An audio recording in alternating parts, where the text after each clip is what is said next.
So, welcome, guys, to the Dr. Mo Show. I am here with Michelle Niemeyer, who is a lawyer turned non traditional, uncrispy, past burnout professional. So, welcome, Michelle. Thank you so much for coming. I appreciate you being here. Well, thank you, Dr. Mo. So, a little bit on your story. I do know some, but I'd like you to show us a little bit of your path, how you went from traditional law to not. Okay, to not law at all, as of 2 months ago. So I started out in the traditional path of going to a law school that funnels you toward large law firm jobs. I worked for a judge for a year, went to work in a law firm in DC, had an absolute blast for 5 years in a junior capacity there, running around the country, eating great meals and traveling and racking up frequent flyer miles.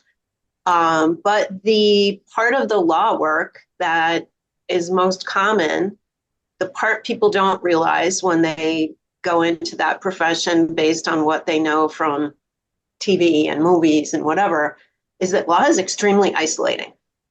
You spend a lot of time in your office by yourself, reading, writing, researching things, writing things that are boring to write. A lot of it's just not that interesting, and it's very isolating. And I'm not somebody who likes to be isolated like that. So I was at a point in my career where I wasn't really sure, do I like this? Do I not like this? And then I went to work for a law firm that it was a great place for the first 6 months I was there. And then they brought in a partner who was put in charge of a lot of my cases. And I was very senior at that point, and I had been handling a lot of my stuff as if I was already a partner. And I started being micromanaged. I was told at one point that I couldn't handle my own hearing, which I had done forever, that he would have brought me with him to observe him doing my hearing, except that, and you'll love this, I'm too good looking and his wife wouldn't like that. And this was the first in a series of, I'll just call them microaggressions. There was never any overt, I don't know. Some people would call that pretty overt harassment, I was but going to there wasn't say, any.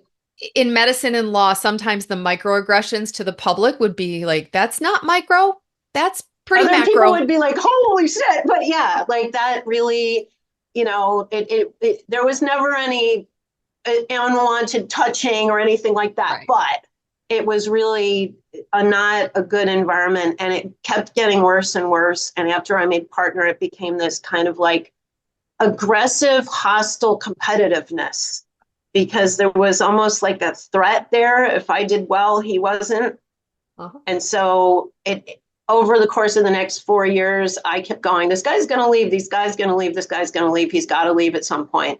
And he never did. And so finally I walked away, and I literally walked out with 2 contingency fee clients and no income and like $30,000 in savings, and started my own practice. And that was in 2003. And there was a conversation at that point with my ex-husband where I said, I don't know if I hate practicing law or if he ruined it for me. And I need to figure that out. And Or then I'm going to interject a little bit. yeah. If instead of he ruined it for you, he pushed you into doing something that you would not have normally done. And that's where that gratitude piece comes in, and I'm sure looking back, Oh, for sure. we see For it sure. now. And right? I am absolutely thankful for that. In a way, I mean, having your own Right. business, as you know, it has its ups and it has its downs. And the isolation part was a lot worse as a solo, but the obvious freedoms of being able to come and go as you please, being able to take my ex-husband's German, we took 3-week vacations. And nobody said you can't be gone for 3 weeks. And, there were things like that were really great. I could choose my clients. I didn't have to represent people I didn't like anymore, which I had to do in my prior experience. So there were good things. But I didn't grow that practice because I felt like I didn't want to create an entity that employed people who depended on it for their livelihoods if I wasn't committed to being in that entity. And so I continued with part-timers and that kind of thing. And over 20 years, continued to practice law as a solo practitioner. Wow. And well, I always had something on the side that gave me what I really love. I was involved, for instance, for 10 years, I was involved in local politics where I lived in Miami.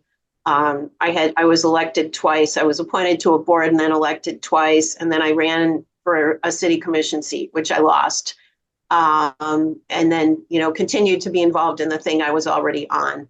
I got involved with sailboat racing. I was doing a lot of sailboat racing. And then at some point, I guess it was like 2014, I wanted to lose weight. I gained weight. I wasn't happy with where I was physically.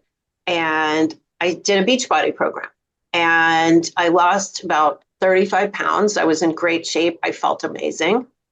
And a year later, my coach convinced me to become a coach, which I was like, I'm not going to do this to sell things, but I'll do it for the accountability. And I did. And I became a coach. And then not long after that, I went to the doctor with a UTI and they did a blood test.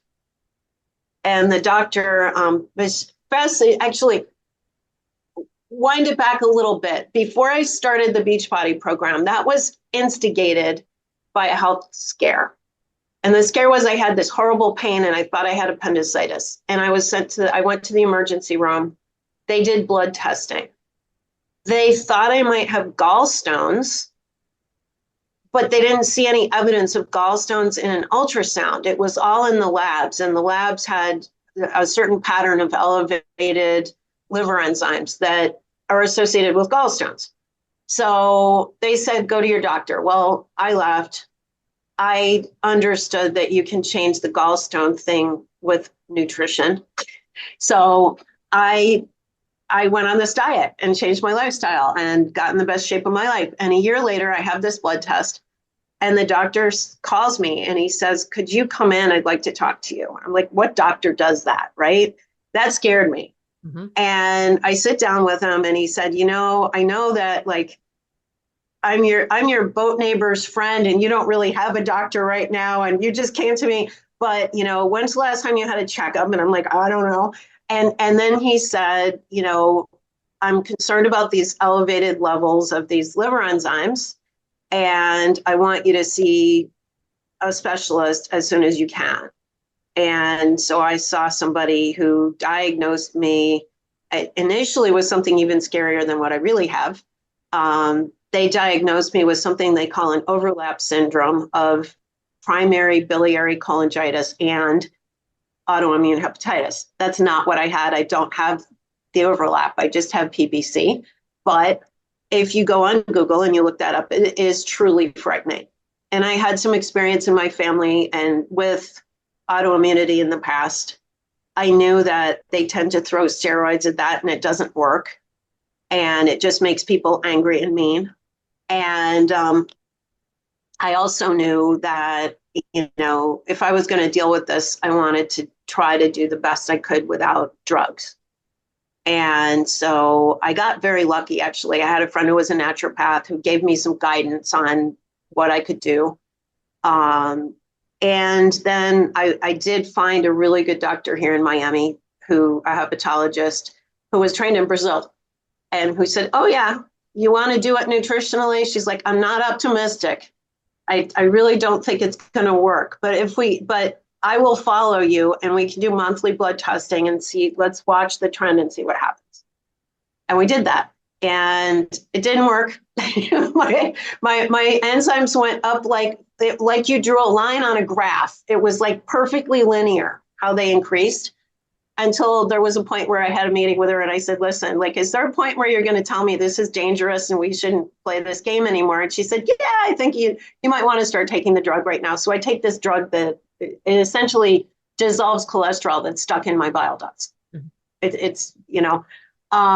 But at any rate, during that process, I did a lot of research. And as I was doing a lot of research about how do you deal with autoimmunity holistically, with the nutritional aspects, all that, I started being bombarded with advertising by a nutritional health coaching school called IIN out of New York. And they've changed their program, but they had a year-long program. It was a very serious program. It was about 10 to 12 hours of work a week for a year, with a lot of information about nutrition and about how to coach people and about running a small business, basically. At the time, I really didn't care about the business part. The coaching part was interesting because I was doing the Beachbody coaching. And regardless of whether I just wanted accountability, I did have some customers. And so I followed that, got the certification, continued with law. But I started thinking more about this stuff. And in 2019, I created a course for lawyers on burnout prevention and using what I'd learned. That's been sold by a company in New York it's a for-profit CLE company that sells downloadable CLE materials for lawyers. And unfortunately, in the law world, almost every kind of opportunity to do this type of training is met with, oh, we don't pay for that. That's for exposure, right? It's all for exposure. So I did that for exposure. My exposure is still being sold and bundled with their packages 5 years later, and apparently gets rave reviews. Once in a while, the lady who calls me and asks for more material sends me a little bit of like, what are my reviews from the last time? And they're good. But I wasn't making money off of it and making it a career. It was a thing I did. But I created a separate program about 2000, around early 2000. And then I beta tested it in 2001, which is specifically designed to help people with burnout prevention and with time management. And, as I say to people, it's a backdoor approach to burnout through time management. It helps teach people to maximize the time that they have, by synergizing all the parts of their lives. So it's called the art of bending time. And the concept is that when we live our lives in harmony with what we really want, what makes us happy, what makes us fulfilled, where we can contribute well in the world, that when we do that, all of the things we do compound. So we end up moving more in a direction that makes us happy and fulfilled. We have the opportunity to help other people in their lives. We tend to have a better income because we're doing something that is gratifying and exciting for us. And I, like 6 years ago, took down the lawyer advertising, and 5 years ago, stopped taking clients. And this May finally settled my last case. So I'm now full-time doing this, and it's really exciting. I was going to say, how does that feel now through that journey? Mine was a bit of more of a lemming stepping off of a cliff.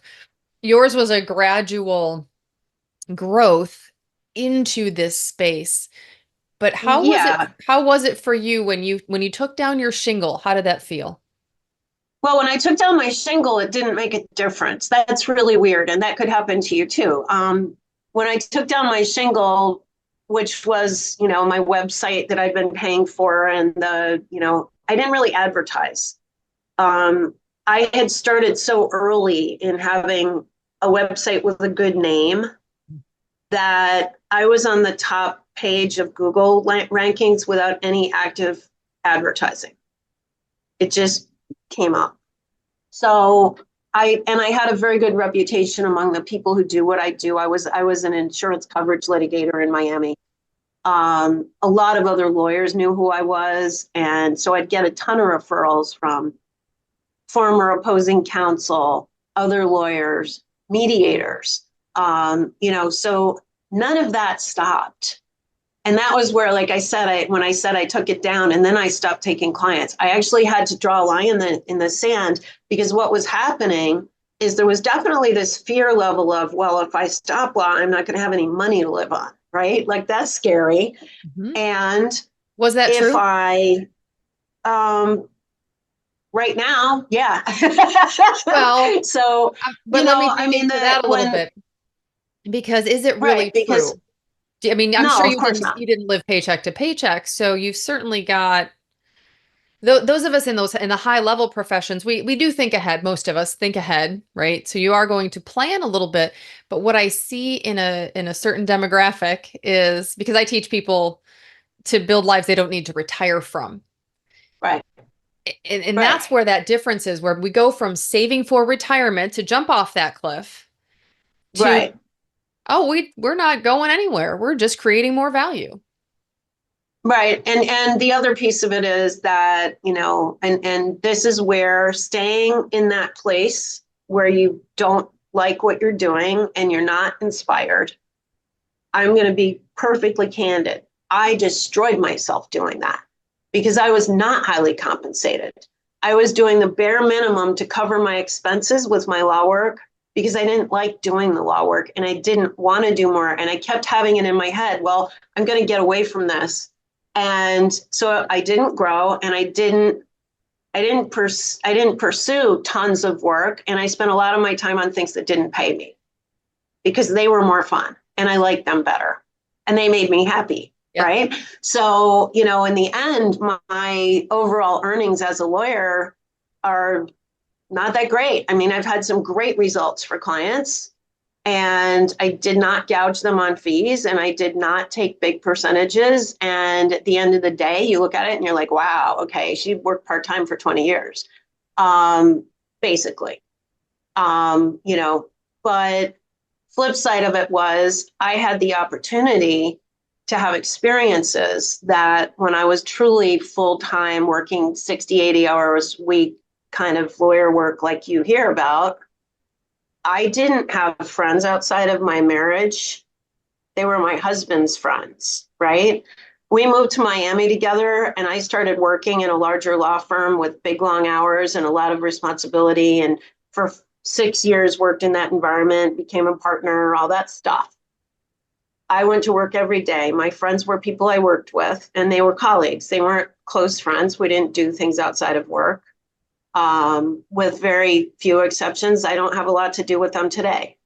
When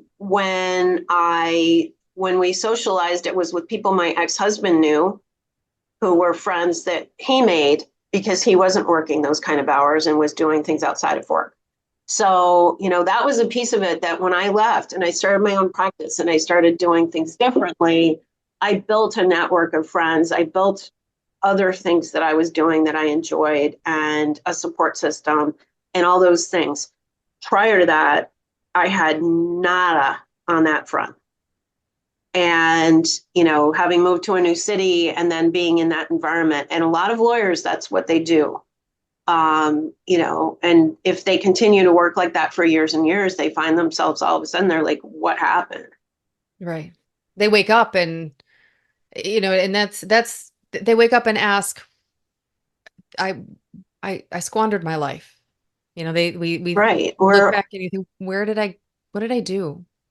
and what was it for? Like you go into it feeling like you're very fulfilled by this excitement of you're helping your clients and you're doing these big important things and everybody values you. And then later you look at it and you're like, they didn't care about me.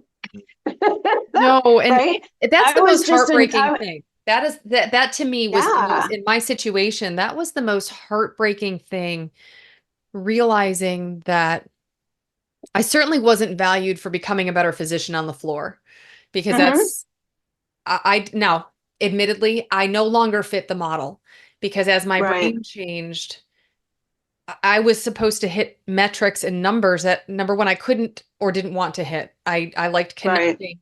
And one of my favorite things was, well, still is, to enhance the health of the group, the physician group, the techs, Right. the nurses on the floor. That was very Hmm. important to me. And that is Sure. not at all valued, to be honest. And it can't be, right? Because they have to move through patients, period. Like that's, you have to. The patients show up, the clients show up, they have to be taken care of. And Right. it's almost like once you see that that square peg is not going to get in the round hole, either you decide to leave or Hmm. someone decides for you to leave. I mean, that's just, Right. And yeah, and that's not what you signed up for when you went to med school. I'm sure. you You know, know, I don't think so. I don't think we know any better when we're young, though. Mhm. A lot of the information that I've grown into, and I'm sure you're the same. It's probably an assumption on my part. As I've gotten, I don't think it's age. I don't think it's age at all. I think it's cumulative wisdom or No. cumulative abuse, depending on which way you grab it. The more I learn, the more I realize I couldn't have assimilated that information with the Mhm. matrix I had in place at the time. Sure. And I know in my experience, there were no lawyers in my family. Um, the extent of my knowledge of what lawyers do came from a childhood friend's dad who was an in-house lawyer for an insurance company, which meant he worked a 9 to 5 job, 5 days a week. He was not a law firm lawyer working crazy long hours and doing what I did. Nothing like it. He wasn't in litigation. Like everything he did was different from what I did. And, I saw this man who came home at 5 o'clock and spent time with his kids and went to Cape Cod for vacations and, all that stuff. And then our neighbor, my dad had a sailboat at a sailing club in Indianapolis when I was in high school and college. And the guy with the boat next to us is an intellectual property lawyer who's a partner in a law firm. And so I saw him and he was there sailing on weekends and stuff. But my parents had this very, I don't know if it's old school or if it's a weirdness about my family or what. They did not want us to network, ask for jobs. I had to get jobs out of I'm showing my age here, but the newspaper help wanted ads. Mm-hmm. They wouldn't let me talk to their friends who had businesses that did what I wanted to do because that would be bothering them. And it wasn't okay. And they didn't want me to have this sense of like nepotistic entitlement or something. They wanted me to do it on my own. They had this very strong value on doing it on your own. So everything I did it on my own, right? So even like with this man, Cliff, I didn't ask him about what it was like to be a lawyer because my dad had specifically forbidden me to talk to this man about being a lawyer because he didn't want me bothering him where he was there for recreation. It's weird. No, But it's so actually, I don't think so though, because they're trying to both protect themselves and protect you, right? Mhm, Because I know our parents don't do mhm. these things out of malice, most of us, the vast No, majority. but but really it was like I didn't have the resources. I didn't have people. I had a high school teacher who looked at me and said, "Hey, you're a really good writer." And I was really good at arguing her up from B's to A's. Like I'd point out what I did right that she didn't get it, and then I'd be like, "But it's like this," and then she'd be, "Oh yeah, okay, you should get the A." And so she pulled me aside one day and said, "You should consider being a lawyer. You're really good at arguing and you're really good at writing, and lawyers do those things." That was like the most I ever had a conversation with somebody who said, "This is what lawyers do." Wow. And for some reason it sounded interesting, right? But not having family members in law, I didn't really have an understanding of what the business is like. I didn't have an understanding of what the hours were like. And the hours wouldn't have scared me off. I'm a hard worker, but you know, I didn't know really what it was going to entail. I don't know if you And can you ever learn that know when you're that in it. though. I was gonna say, Yeah, I don't think it's almost like, being a parent or getting married or going to medical school, going to law school. sure. People can tell you exactly, people can tell you what residency is going to be like, but to know what it feels like at 3 in the morning, Sure. sleep deprived, literally saving someone's life, trying to save your own at the same time, that feeling can never be conveyed. So I think no matter how many conversations Right. you had seen, I think Right. You we're don't still know. going in on And a leap of faith. every environment is different. Everybody's reaction to things are different. I mean, it's you learn as you go. Yep. That's the beauty of it. So I learned a lot, and but I got super burned out before, right around like about a year before the time when I started the Beachbody stuff. So again, like a year before I had the physical symptoms of PBC, I hit a point of in the bottom of a trough kind of burnout where I woke up one day and it was almost like, wow, I've given up everything in my life, not like because I chose to dedicate my time to my clients. I chose to, do this profession. And I hit this very dark place where I blamed all the things wrong in my life on it for a while. I resented my clients. I didn't like my job. I went every day because I had to, and I continued to work and I continued to, I served my clients. But, I'm going to be candid. Did I give them my best at that time? I couldn't possibly have. Well, it was your best at the time. It was what you It had. was my best that I could give at the time, but it's, thank God, like there was no legal malpractice that happened, but I wasn't in a good place. Right. And, that lasted a while. And really, I think I started coming out of it when I had the big hospital scare and I started paying attention to nutrition and exercise. And I think those elements started helping me out of it. Those are part of what you need to do. And over time, I picked up other parts of it when I started learning about personal development and when I did the course. And, I've done a bunch of Tony Robbins training at this point now.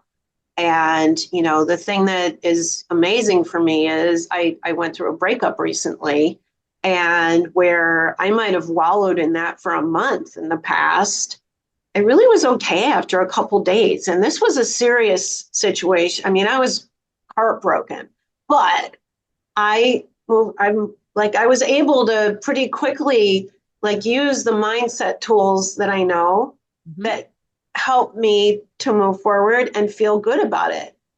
And, And I think that's the most important thing is that as a coach, as a teacher, as a mentor, whatever title you want to put on it. I've settled on coach eventually because I grew up in sport. I was an athletic trainer. I'm a coach. It is what it is. I don't care if people think it's lower level because everyone's a coach. Doesn't matter. Not everybody is me. Not everybody is Michelle. But one of the things that I heard you say is, you responded to this health scare in this way and you took control you started climbing out by nutrition and exercise first. And that is my basic tenet, we call them legs of the table. But in whatever you coach, I don't care if you're an entrepreneur. I coach people even to be more successful in their traditional jobs, because again, it just helps them. Anybody getting past burnout, the health has got to be number one. Like it has to be where you start. What do you think about that? I agree. When I did the beta test on the program that I'm doing now, I worked with a guy who was an entrepreneur with his own business was very interesting. His wife is a personal trainer and they had a little boy who was 3. And because of this, they had a family value on exercise. But obviously working out with a 3-year-old does not give you the kind of level of fitness that you might have otherwise.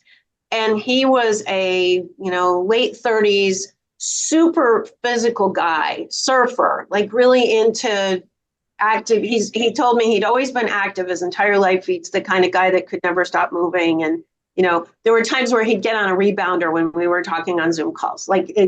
He's that guy. And he had moved to where he lived because he wanted to surf. And he'd stopped surfing because he was doing workouts with his 3-year-old every morning, which is great, I guess. But from his perspective, it was shutting him down in a way physically. And so the first thing we did in our 12-week time of working together was when I realized that this was going on and he needed to pick something to do to kind of start moving in a different direction. I said, do you think you could talk to your wife about taking time in the morning and going surfing? And he started surfing every morning. Within a couple weeks later, he was doubling his sales calls. And by the end of the 12-week program, he had financially doubled his business. And he came to me concerned because he was worried that he wouldn't be able to support his family because his wife was pregnant and she was going to be leaving the workforce, at least for a while, right? And, he had been employed when the 3-year-old was born, but now he was self-employed and his business wasn't exactly where he wanted it. And, purely physical, purely physical. He didn't make any changes to his diet. Granted, he was living in a home with a personal trainer, so they probably had a good diet, but that was huge. And this was with a guy whose lifestyle was already healthy. Yeah, already like healthy. Pretty healthy. Right. He wasn't overweight. But there was that little mismatch where he wasn't, Yes. Gay Hendricks calls it your zone of genius, where he wasn't living in that zone of genius. He was living in a zone of Right. He excellence, wasn't I'm in sure. that place. Exactly. He wasn't in that place that for him was his sweet spot. Yeah. And we got him back into his sweet spot. And then he was just like, go. It's like it gets you off the road, right? You're on the side of the road with a flat tire that, you can drive on it. You just can't drive fast. And it's still, Right. the car still works. It's doing okay. And all of a sudden somebody comes along and says, well, could we just replace this tire? And you're like, I never thought of that. And next thing you know, now you're on the highway. It's so simple, Right. but it's not simple from the inside. I joke all the time. No. My first book is called Happy First, and it's how to kind of remove the crap between you and your happy, because we are all innately happy. Right. And I really hate the fact that I coach myself in my own book. Like I will coach myself, like you said, through your breakup. Once you Yeah. learn the skills, you can't unlearn them. And by passing them to other people, you can't help but better your own life. It's just Sure. the way it is. And by using those skills, because they matter, they work. And when you use skills that work, if you're not using them for yourself, that's a problem, right? Right? Like like I was gonna say so that's probably a pretty good indicator that if you're coming in and saying, well, I don't use my X, Y, and Z, whatever your product is or program is or book is, I don't know. That's this happened to probably a me red with my flag. bank. Recently, I have this bank. I hate my bank. I'm going to say it openly. I won't say the name of the bank because, that'd be mean. And I don't want to open you guys up to anything. But let's just say that my bank has been the subject of 2 mergers in the last 4 years. And every time there's a merger, there's a new computer system. And this last I think I iteration of switched the from your banks. bank last year, by the way. Oh my God. So their system is truly like the worst. It is the worst I've seen in like 20 years. It's so antiquated. It's not consumer friendly. And it's like if you have business accounts, you have to use this horrible system that you almost need like a tech guy to do your banking for you because it's that bad. And I had to call them about something that went wrong. And they took away my ability to do remote capture deposits. I'm like, are you serious?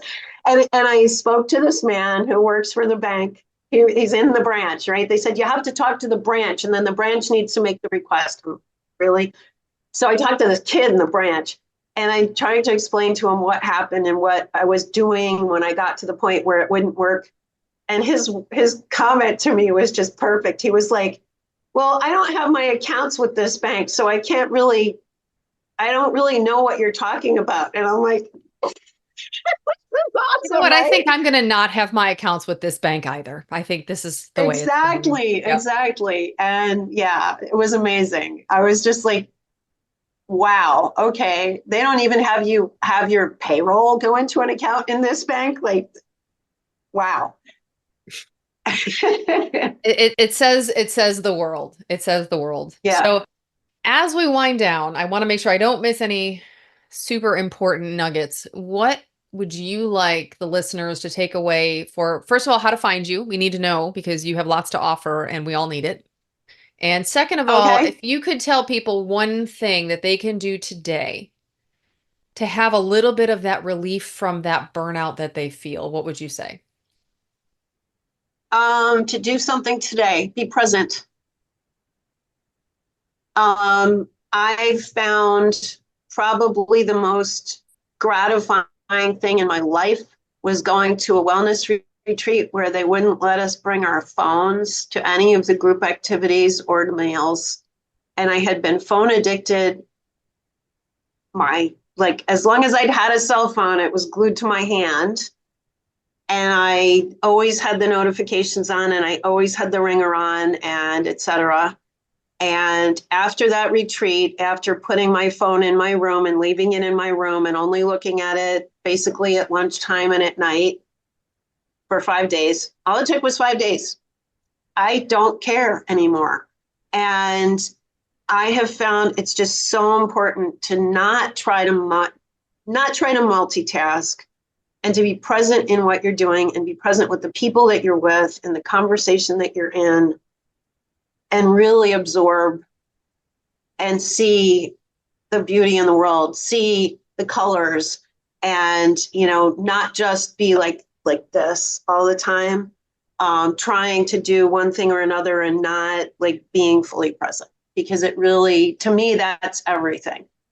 And if you can do that for just taking 10 minutes, if you're feeling really overwhelmed, and just ground yourself and be aware of what's around you and look at the colors and hear the sounds, and it can do amazing things.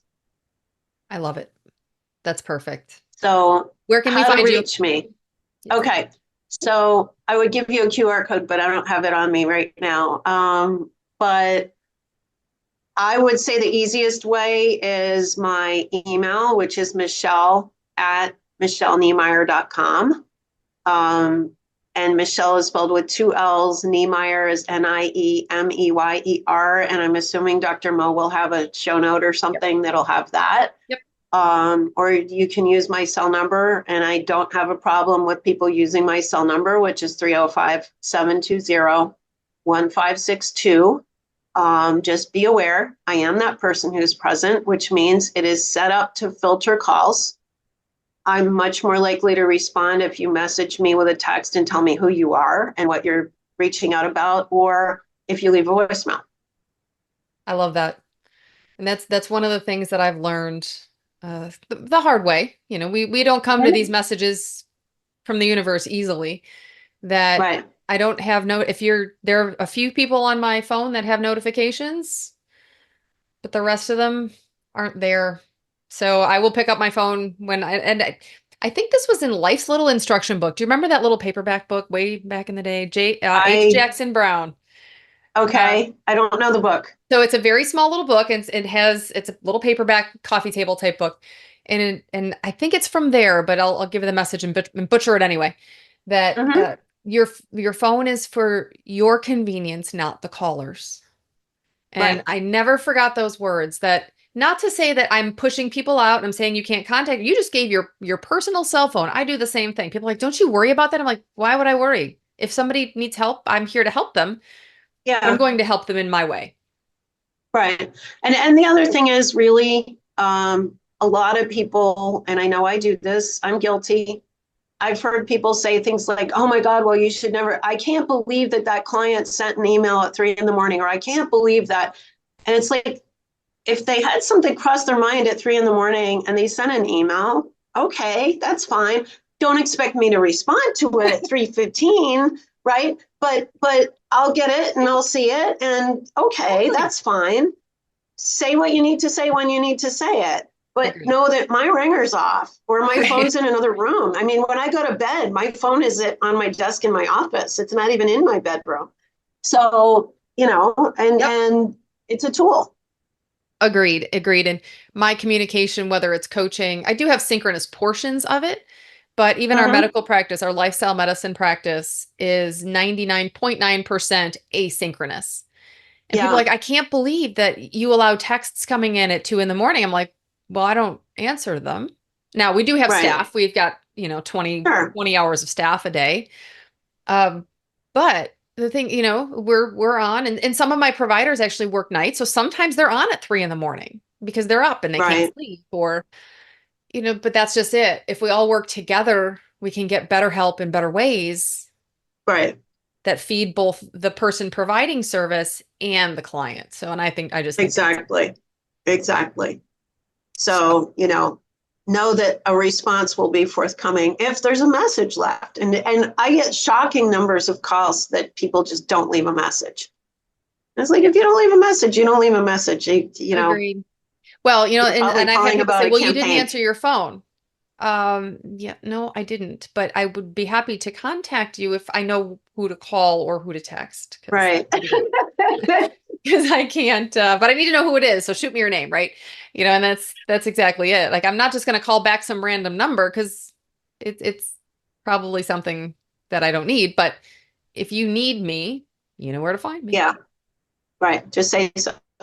Exactly, exactly. And I think that's probably a good way to end is don't forget to ask for help because you Yeah, can't see what yeah, you might need. right. And just put it out there. Yep. And you never know who's going to be there to help you. That is exactly. You never know who is going to be there to say, "Oh, what about this?" Yeah. You're like, "Oh, wish I would have thought about that 20 years ago." I mean, I don't know how many times I've said that. All right. On that note, Now we you're will. ready for it. That's how I Yes, see that stuff. now the Now I'm door is ready for it. open. Yep. 20 years ago, I hadn't gone through all this learning I've gone through and experience I've Same. gone through, and I wouldn't have been ready for it. Now I am. Absolutely. Absolutely. So as we end the podcast, I will see you guys next week for the Dr. Mo show. Make sure you go find Michelle. Her address will be in the show notes, and we'll chat soon.